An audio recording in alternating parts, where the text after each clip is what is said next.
Yan guys. Dalawang batak natin yan. Dalawang pulunan. Yan na guys, ang una nating huli oh. Yan, yung unang tultul kanina. Marami-rami pala laman nung guys. Yan, dalawa na yan. Sanang marami. Medyo malaki-laki nga pala ang mga alon guys. Malakas pati ang hangin. Pasensya na. Ano? Hindi masyado malakas ang boses. Tayo.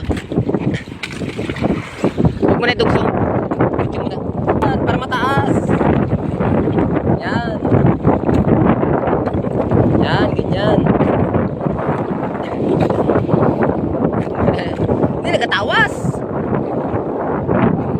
No, tawas. Isabit mo muna sa kamay mo. Yan.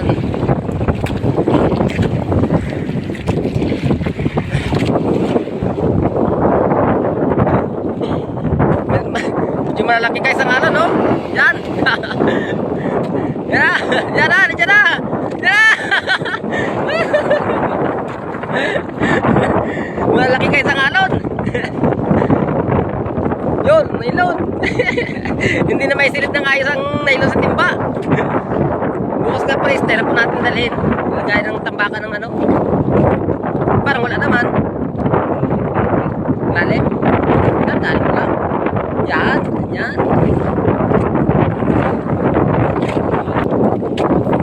Yan na guys, ang isda. Aroy. Yung bagay so, silalim. Yun. Yan. Sana, yan na. Yan ang alon. Yan. Yan.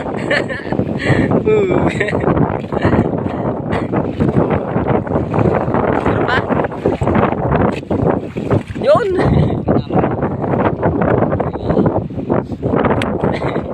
Ano pa?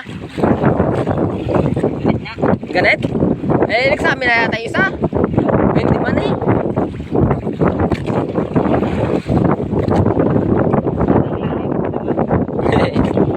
Yung pala, ang isda oh. Sana. Na?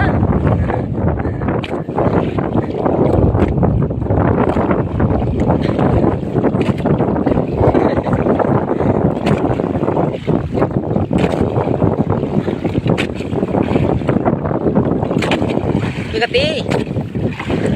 Yan.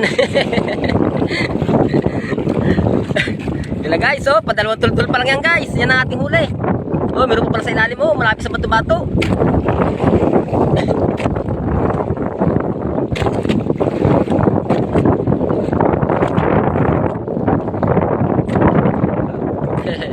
No, ay, tayo pala.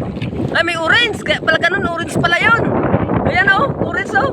Baka makatanggal pa, salsaluin mo. Maliit. Ha? Ah, orange pa rin pala yun. Orange pa rin pala yun. Kaya pala maganit. Hala.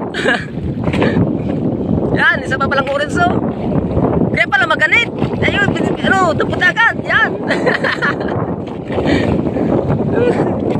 Puro orange pala naman guys nung sa ilalim. Kaya pala sobrang ganit. Kagati.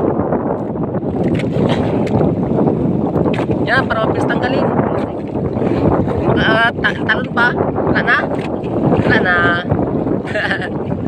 Yan guys, dalawang tultul natin na yan o.